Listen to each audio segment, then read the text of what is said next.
The night my wife locked me out, she didn't just take my home.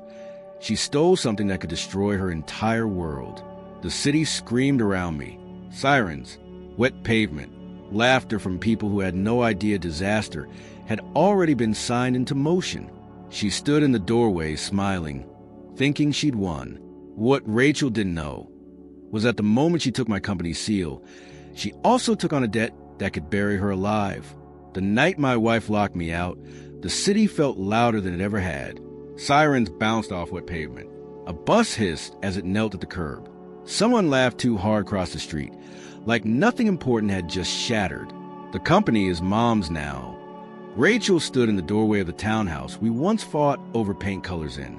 She tossed my coat at me like it was trash instead of something she used to hang beside hers. Behind her, my mother-in-law Diane leaned on her cane and smiled. "Go wash floors," she said softly, like advice. "You were always better with your hands and your head." I didn't shout. I didn't beg. I just stood there while the cold bit through my shirt, watching the door close with a click that felt permanent. Betrayal isn't loud. There's no thunder, no screaming. It's just the silence where your name used to matter. My briefcase sat beside me on the sidewalk, scuffed at the corners. Inside it should have been a company seal. Mine, the one lock away unless the board was present. I reached for it. Empty. My stomach tightened, not with panic, but with clarity. That afternoon replayed in my head. Rachel insisting she organized my files. Diane hovering too close. The seal missing when I packed up. They thought the seal meant ownership, control, power. They had no idea it also carried responsibility. And the moment they used it without understanding what it bound, they didn't take my company. They inherited something far heavier than me. I didn't sleep. I walked the city instead, past shuttered stores and flickering streetlights. My shoes slapped the pavement like a countdown I couldn't yet name. Every few steps, my phone buzzed. Emails, missed calls, junior partners panicking. I ignored them. The seal wasn't symbolic. It was procedural. It authorized decisions with automatic triggers. Clauses buried so deep most executives never read them. I did, not because I was paranoid, but because my father taught me to read contracts the way other people read faces. I stopped at an all-night diner and slid into a booth by the window. Burnt coffee arrived. Bitter, honest. My reflection stared back at me. Unshaven, exhausted, still wearing a wedding ring I hadn't earned anymore. Rachel's laugh echoed in my head. Not cruel, confident. She always confused confidence with understanding. I pulled out my notebook, the one no one ever saw. A red tab waited for me. Contingent liability, dormant. And suddenly, everything made sense.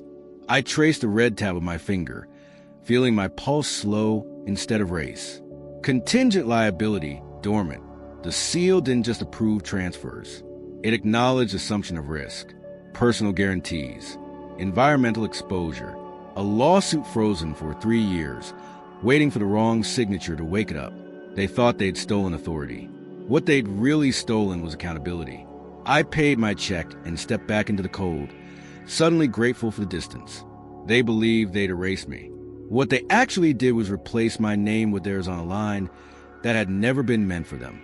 Morning found me on a park bench, watching joggers circle a frozen pond like nothing in the world had shifted overnight. I rubbed my hands together for warmth and finally slid the wedding ring off. It felt lighter than I expected. That bothered me more than if it had hurt. My phone buzzed. I answered. "Where are you?" Rachel asked. No apology, just irritation, like I misplaced myself. Not a home. Paper rustled on her end. "Mom's meeting with the attorneys today. You don't need to be involved anymore."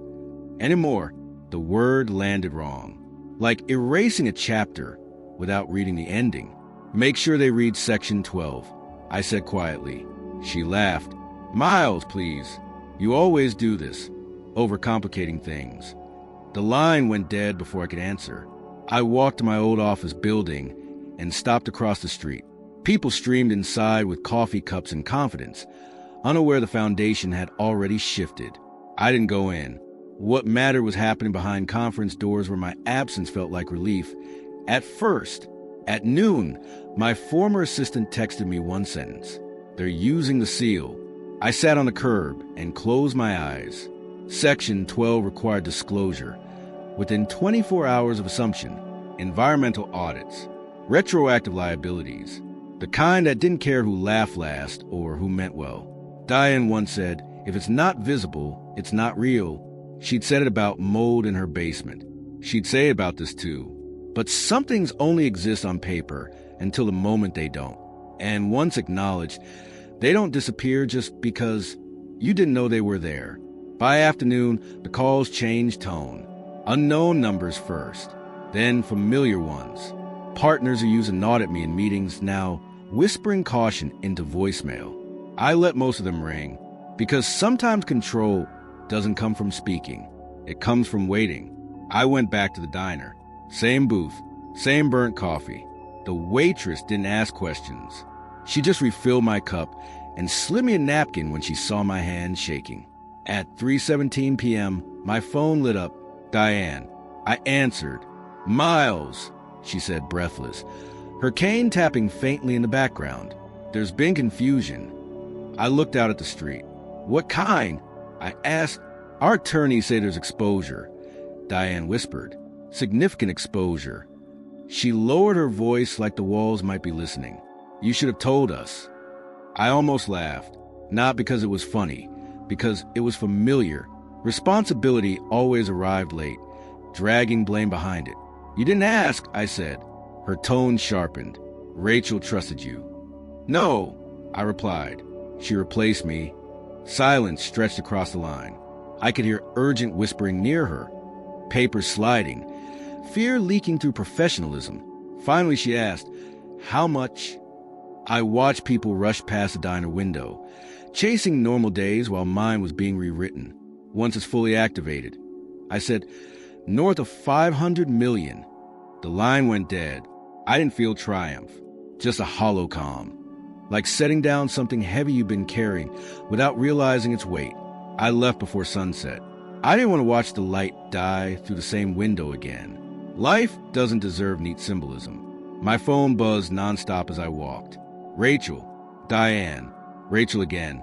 I ignored them all until a single text cut through the noise. Please come back. We need to talk. Not I'm sorry. Not I was wrong.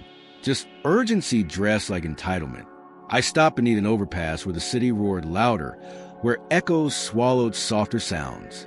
I called my old mentor, Frank Delaney, the man who warned me never to mix family with governance. They assumed full liability, he said after I explained. No shock in his voice, only confirmation. Once regulators get those filings, intent doesn't matter. Can I stop it? I asked. Yes, he said, but only if they hand control back publicly, in writing. An hour later, Rachel finally reached me, her voice stripped of laughter. Mom's health can't handle this, Miles. I leaned against cold concrete, traffic vibrating through my spine. Then she shouldn't have taken my place. There was a pause. You'd really let us drown? I closed my eyes. I didn't throw anyone into the street, I said. You did. For the first time, she had nothing to say. They asked to meet the next morning. Neutral ground. A law firm downtown. Frosted glass. Heavy doors. Furniture design make everyone feel equally small. I arrived early. Old habit.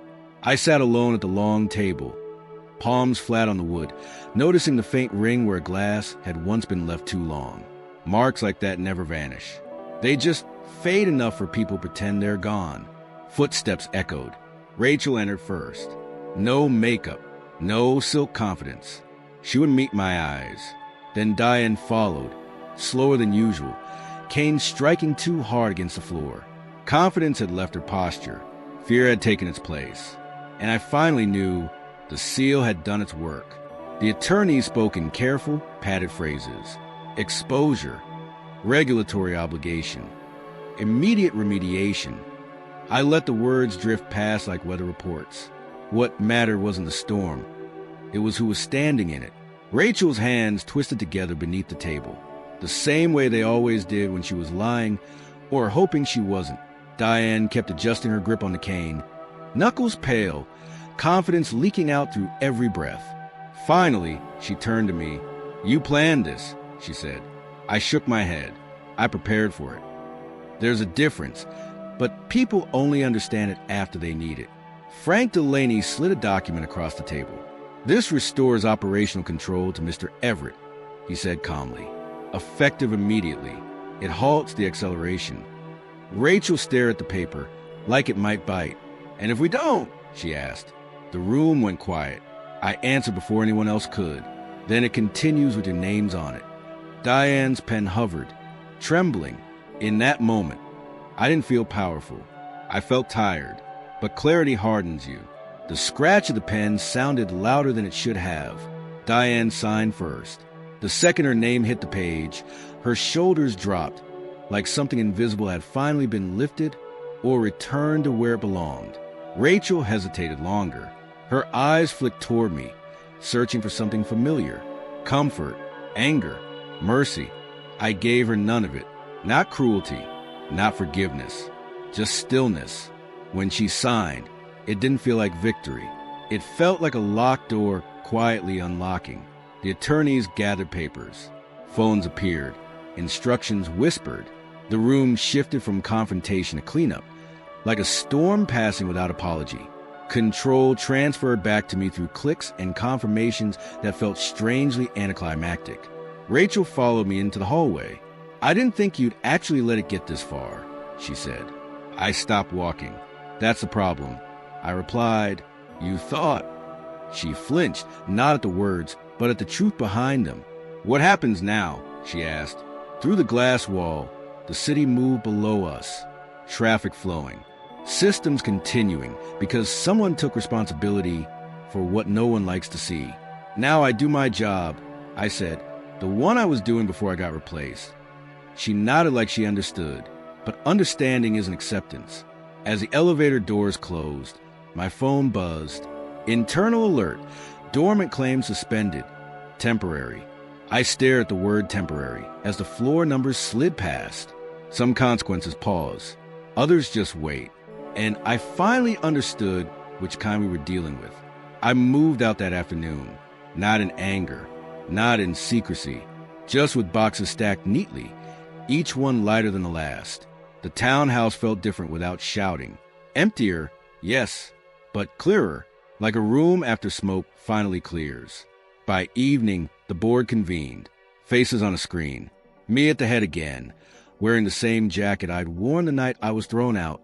No one mentioned it. They didn't need to. Authority has a way of reintroducing itself without explanation. The dormant claim didn't disappear. It stabilized, contained.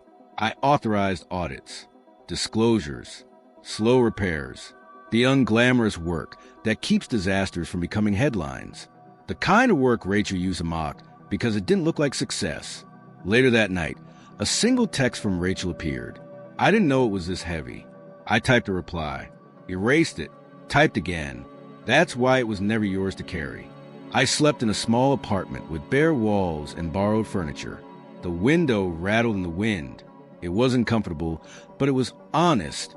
Weeks later, Diane stepped down for health reasons. Rachel stayed on, but not where she used to sit.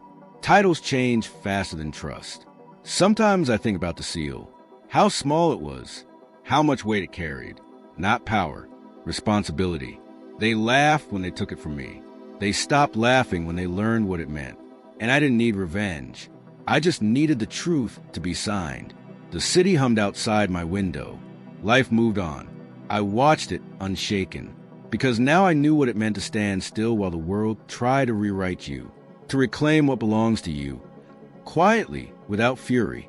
Sometimes the heaviest things are invisible. Sometimes the smallest signatures change everything. And in the silence afterward, I finally felt light,